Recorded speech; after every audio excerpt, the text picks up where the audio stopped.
नमस्कार, AB star news देख रहे हैं आप और मैं हूं आपके साथ सोहन सिंह।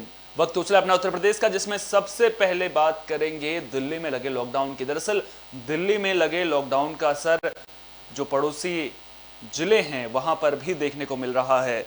आपको बता दें कि गाजियाबाद के कौशांबी बस डिपो पर बसें न मिलने की वजह से जो प्रवासी मजदूर हैं वो अपने घरों की ओर लौट पड़े हैं। पिछले साल भी हमने कुछ ऐसी ही तस्वीरें देखी थी जब प्रवासी मजदूर घरों की ओर पैदल निकल पड़े थे। ये तस्वीरें देखिए आप, किस तरह से जो बस स्टैंड है वहां पर लोगों की भीड़ उमड़ रही है, लोग पैदल ही अपने घरों को लौट रहे हैं। दरअसल दिल्ली सरकार ने 6 दिनों के लॉकडाउन का ऐलान किया है। 26 अप्रैल की सुबह तक ये लॉकडाउन लागू रहेगा। ऐसे में जो रोजमर्रा दिहाड़ी मजदूरी करने वाले लोग हैं उन लोगों के सामने आर्थिक संकट खड़ा हो जाता है। कुछ लोग ऐसे होते हैं जो दिन की दिहाड़ी जिन्हें शाम के वक्त मिलती है, जिसके बाद उनका घर चल पाता है। अब ऐसे में इन लोगों के सामने संकट ये खड़ा हो गया है कि अगले 7 दिन ये कैसे काटेंगे। उसके बाद अगर लॉकडाउन लंबा खींचता है तो फिर ये लोग क्या करेंगे।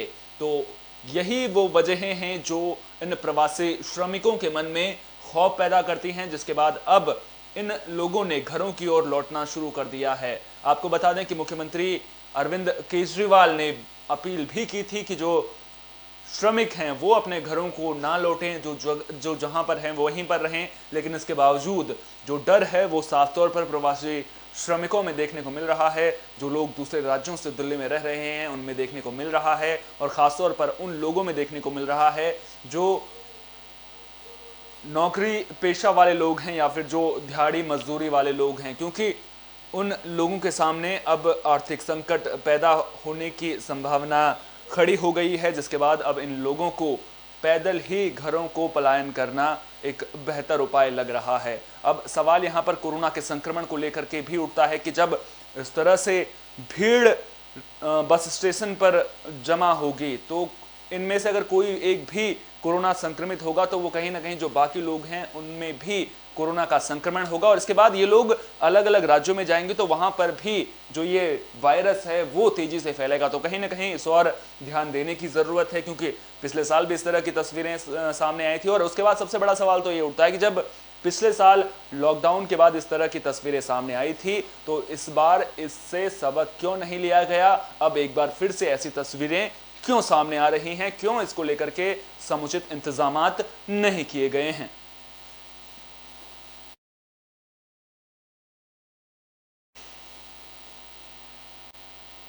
खबर उत्तर प्रदेश के मथुरा से सामने आ रही है, जहां ऊर्जा मंत्री श्रीकांत शर्मा ने अधिकारियों के साथ बैठक की है। इस दौरान उन्होंने कोरोना महामारी को लेकर चर्चा की और अधिकारियों को उचित दिशा निर्देश दिए हैं। इस दौरान उन्होंने कहा कि सफाई पर विशेष ध्यान दिया जाए। ऊर्जा मंत्री ने कहा कि सफाई और दवाई भी प्रशासन उपलब्ध करा रहा है और कड़ाई ना करनी पड़े इसके लिए सभी लोग इसमें सहयोग करें। जांच मशीनों को भी जल्द उपलब्ध कराया जाएगा। मथुरा के अस्पतालों में बेड की कोई कमी नहीं है। उन्होंने अपील करते हुए कहा कि घर से बाहर निकलते वक्त मास्क का प्रयोग करें। हम साथ मिलकर इस आपदा को कंट्रोल कर सकते हैं। प्रशासन के नंबर भी लोगों के लिए उपलब्ध कराए गए हैं ताकि लोग कोई भी असुविधा होने पर इन नंबरों पर संपर्क कर सके हैं। इसके अलावा उन्होंने कहा कि हमारी कोशिश यही है कि किसी और जगह इलाज के लिए आप लोगों को ना जाना पड़े, और प्रशासनिक कर्मचारी अधिकारियों के लिए भी कहा कि किसी भी ड्यूटी जो जिले में है वो रात्रि विश्राम जिले में ही करे। अगर शिकायत मिलती है तो उसकी जिम्मेदारी जिला अधिकारी की है, उसके ऊपर कार्रवाई जिला अधिकारी करे। उन्होंने कहा कि डॉक्टर लगातार भगवान का रूप बनकर लोगों की सेवा कर रहे हैं, लेकिन जो नियम है उनका अनुपालन लोग जरूर करें, और जहां पॉजिटिव केसेस मिल रहे हैं वहां पर कंटेनमेंट जोन घोषित किया जाए और रोजाना उसकी मॉनिटरिंग की जाए। इस बार भी आप सहयोग करिए। हम नहीं चाहते कि कड़ाई का उपयोग यहाँ हो। आप स्वयं से ही, जैसे आपने घर में जैसे अपने लॉकडाउन की, आप अगर कहीं पॉजिटिव हैं तो तुरंत उसकी आइसोलेशन में, होम आइसोलेशन में रखें। अपने आप को अलग करें, कहीं बाहर ना निकलें, डॉक्टर्स को तुरंत सूचित करें। आप स्वयं जिम्मेदार हैं। आपने, जैसे मैंने कहा कि पूर्व में अपनी जिम्मेदारी का एहसास कराया था आदरणीय नरेंद्र भाई मोदी जी के नेतृत्व में, आपने पहले कोविड को परास्त किया है। इस बार ये कोविड की जो लहर है वो ज़्यादा खतरनाक है। हमारे जनपद मथुरा में कोविड की जो स्थिति है उसका परीक्षण किया गया है। साथ ही साथ आने वाले दिनों में हम अपनी कैसे कैपेसिटी बिल्डिंग कर सकते हैं, इस संक्रमण को जो व्यक्ति पॉजिटिव है उससे आगे फैलने से कैसे रोक सकते हैं, और साथ ही साथ जो हमारे सरकारी कर्मचारी हैं, पुलिस विभाग के लोग हैं, अन्य विभागों के लोग हैं, वो भी अपनी ड्यूटी के साथ साथ कैसे अपना ख्याल रख सकते हैं। है जनपद मथुरा में है, तो किसी भी प्रकार से पैनिक ना करें। आप लोगों के लिए, सभी के लिए जो सुदृढ़ व्यवस्था प्रशासन के द्वारा, स्वास्थ्य विभाग के द्वारा की गई है, और आगे भी देखते हुए कि केसेस लगातार आते जा रहे हैं, आगे के लिए भी तेज़ी से बेड्स के विस्तार करने की एक रणनीति, एक कार्य योजना प्रशासन के द्वारा बनाई गई है। किसी भी प्रकार से कोरोना पेंडेमिक के दौरान किसी भी जनपदवासी को समस्या ना आए, इस चीज़ को इंश्योर कराया जा रहा है। हमारे जनपद मथुरा में तो कोरोना का असर पूरे देश में देखने को मिल रहा है और जो दूसरे मरीज हैं उनके सामने भी परेशानियां खड़ी हो गई हैं। दरअसल अस्पतालों में इलाज के जो दूसरे मरीज हैं उन्हें समुचित व्यवस्था नहीं मिल रही है। दिल्ली के जगतपुर इलाके के रहने वाले युद्धवीर सिंह के 70 वर्षीय पिता को बुखार के बाद ऑक्सीजन लेवल की कमी हो गई थी, जिसके बाद दिल्ली में कई दिन तक भटकने के बाद उन्हें कोई अस्पताल नहीं मिला जिससे उन्हें भर्ती कराया जा सके या बेड मिल सके। ऑफ सीजन की व्यवस्था हो चुके कई दिन भटकने के बाद उन्होंने गाजियाबाद का भी रुख किया। युद्धवीर सिंह अपने पिता को बाइक पर बैठाकर वैशाली के मैक्स हॉस्पिटल लाए, लेकिन यहां भी उनके लिए ना तो बेड की व्यवस्था हो पाई, जिसके बाद वो अन्य अस्पतालों को खोजने के लिए चल दिए ताकि उनके पिता का इलाज हो सके, उन्हें ऑक्सीजन मिल सके और वो अस्पताल में भर्ती हो सके। लेकिन जैसे ही वो दूसरे अस्पताल नवीन हॉस्पिटल की ओर जाने लगे तभी रास्ते में उनके पिता की मौत हो गई और वो सड़क पर ही गिर गए, जिसके बाद डेड बॉडी जो है वो करीब 2 घंटे तक सड़क पर पड़ी रही और किसी ने कोई सुध भी नहीं ली। पुलिस को मामले की सूचना दी गई, स्वास्थ्य विभाग ने भी बताया, लेकिन किसी ने उनकी मदद नहीं की। जिसके बाद कौशाम्बी के स्थानीय पार्षद मनोज गोयल को जैसे ही मामले की जानकारी मिली वो मौके पर पहुंचे और उन्होंने उनके पिता की डेड बॉडी को एम्बुलेंस के जरिए दिल्ली भिजवाया। तो आप तस्वीरें देख सकते हैं किस तरह से जो अव्यवस्था अस्पतालों की है वो उजागर करती हुई ये तस्वीरें निकलकर सामने आ रही हैं। घंटों तक डेड बॉडी सड़क पर पड़ी रही, जिसके बाद उसे एम्बुलेंस के जरिए एक स्थानीय पार्षद की मदद से भिजवाया गया। लगभग 5 बजे के आसपास मेरे पास एक किसी का फ़ोन आया कि एक डेड बॉडी सड़क पे पड़ी हुई है। मैंने कहा ऐसे कैसे हो सकता है। मौके पे आया, पता लगा कि दिल्ली के एक निवासी थे जो अपने फादर को दोपहर से दिल्ली के अस्पतालों में लेके घूम रहे थे। उनका ऑक्सीजन लेवल कम था, 14 तारीख से उनको तेज़ बुखार था, लेकिन दिल्ली में उनको इलाज नहीं मिला। वो उसको बाइक पे बैठा के गाजियाबाद में लेके आए। यहाँ भी किसी अस्पताल में, क्योंकि अस्पताल सारे बेड से फुल हैं, जगह नहीं है, तो वो किसी और अस्पताल में लेके जा रहे थे।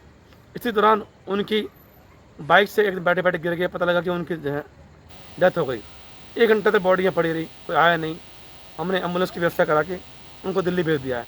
लगभग 5 बजे के आसपास गाजियाबाद में एक कंपनी के अकाउंटेंट से 20 लाख की लूट का मामला सामने आया है। मिली जानकारी के मुताबिक हथियारबंद बाइक सवार बदमाश ने इस वारदात को अंजाम दिया और मौके से फरार हो गया। आपको बता दें कि कनौड़िया सीमेंट में यह अकाउंटेंट काम करता था। बाइक सवार हथियारबंद बदमाश ने 20 लाख की लूट की वारदात को अंजाम देकर मौके से वो फरार हो गया। यह घटना शिप्रा मॉल के सामने अंडरपास के नीचे हुई है। इंदिरापुरम के बैंक से कैश निकालकर नोएडा ऑफिस ले जा रहा था, लेकिन इसी दौरान जो हथियारबंद बदमाश है उसने वारदात को अंजाम दे दिया। वहीं नोएडा और गाजियाबाद पुलिस सीमा विवाद में उलझी हुई है। वरिष्ठ अधिकारियों के हस्तक्षेप के बाद इंदिरापुरम पुलिस ने पीड़ित से शिकायत लेकर घटना की जांच शुरू कर दी है।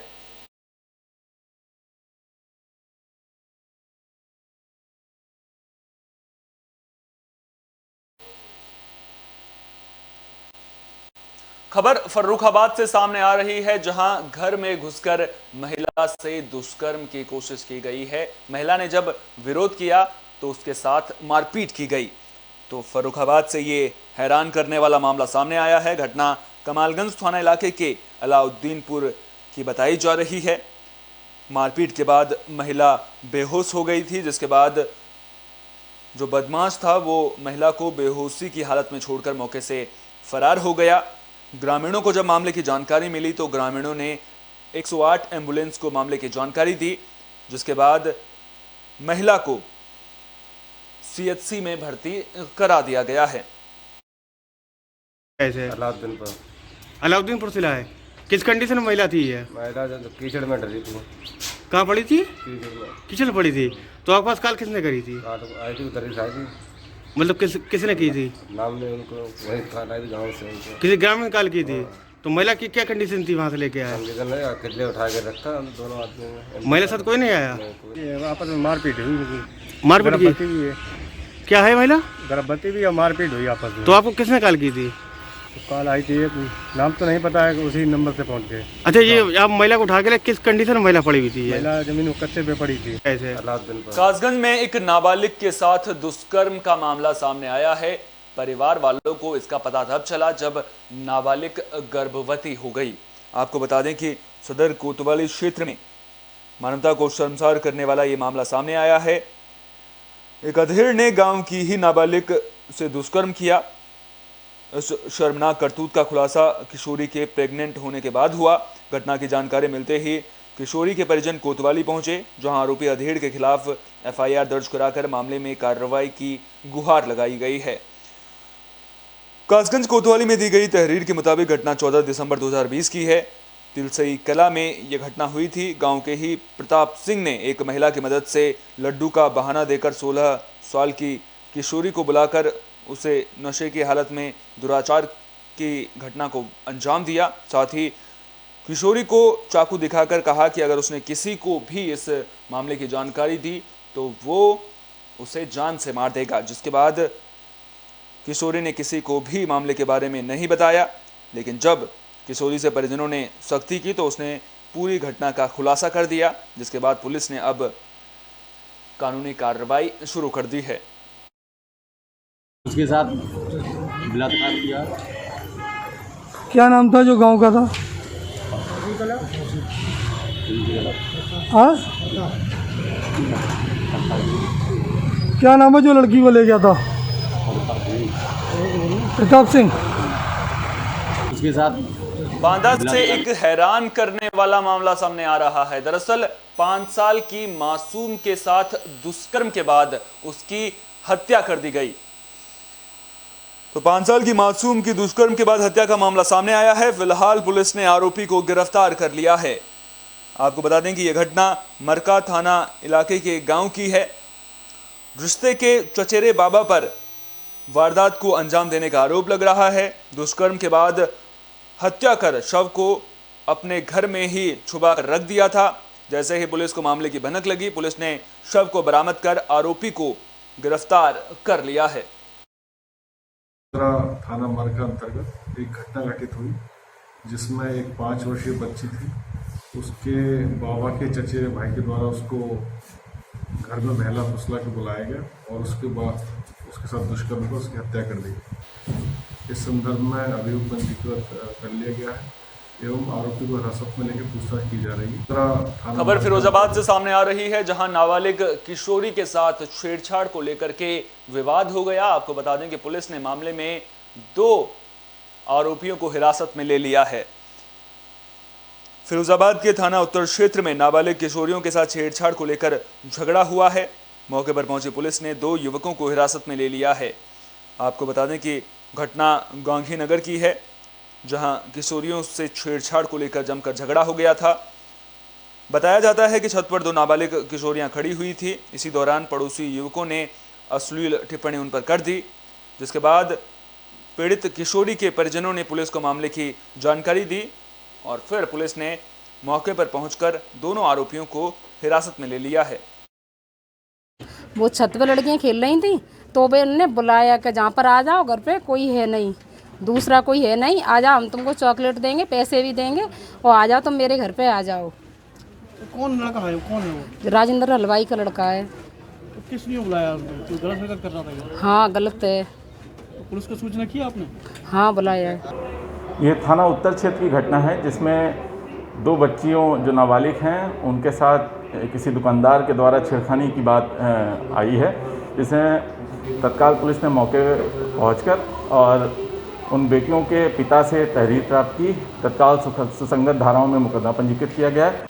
खबर चंदौली से सामने आ रही है। दरअसल 2 युवकों की नदी में डूबने से मौत हो गई है। आपको बता दें कि दोनों युवक वाराणसी से घूमने आए हुए थे और उनके साथ में उनके 2 दोस्त और भी थे।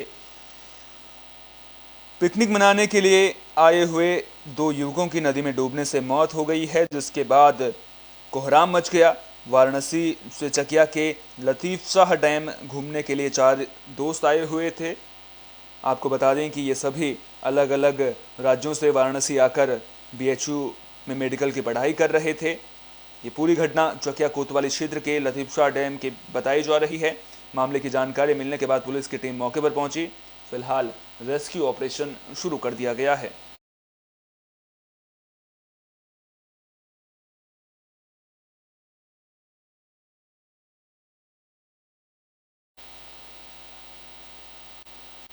औरैया से सड़क हादसे की खबर सामने आ रही है। आपको बता दें कि वाहन सड़क किनारे पलट गया था। इस हादसे में एक युवक घायल हुआ है। धीरजपुर गांव के पास नेशनल हाईवे पर यह हादसा हुआ है। वहीं अन्य कार सवार गंभीर रूप से घायल हुआ है। आपको बता दें कि इस घटना में एक युवक की मौत भी हो गई है। कार में फंसे घायलों की चीख पुकार सुनकर आसपास खेतों में काम कर रहे किसान और मजदूर मौके पर पहुंचे, जिसके बाद पुलिस को मामले की जानकारी दी गई। पुलिस ने घायलों को अस्पताल में भर्ती करा दिया है।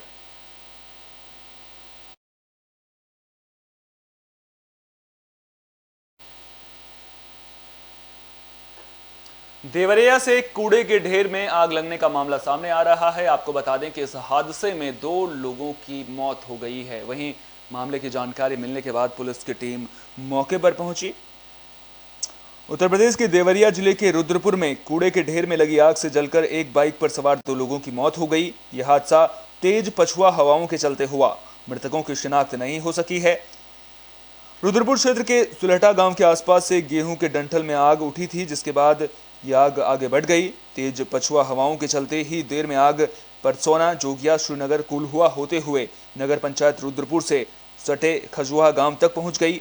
इस बीच आग ने रुद्रपुर पिडरा मार्ग पर यदुरानी देवी किसान सेवा केंद्र के सामने मजना पुल के पास नगर पंचायत के द्वारा गिराए गए कूड़े के ढेर को अपनी आगोश में ले लिया। तेज हवा के चलते कूड़ा धू-धू कर चलने लगा। उधर से गुजर रहे एक बाइक पर सवार 2 लोग आग की चपेट में आ गए, जिसमें दोनों की मौत हो गई। इस घटना के बाद मौके पर जाम लग गया।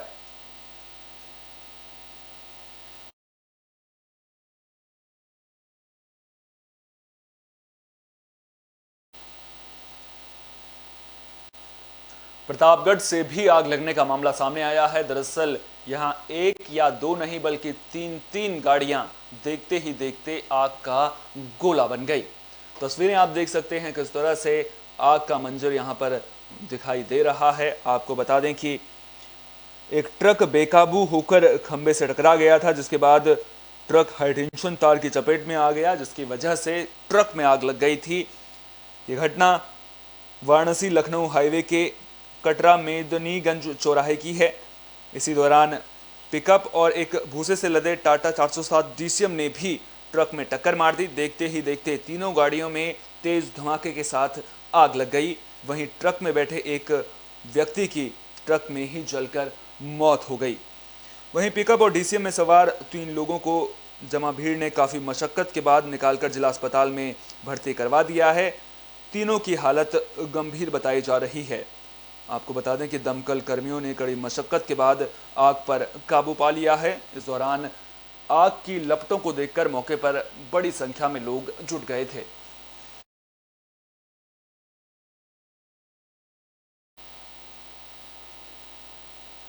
इस बुलेटिन में मेरे साथ इतना ही। देश विदेश की तमाम अहम खबरों के लिए आप देखते रहिए विस्तार न्यूज। मुझे दीजिए इजाजत। नमस्कार।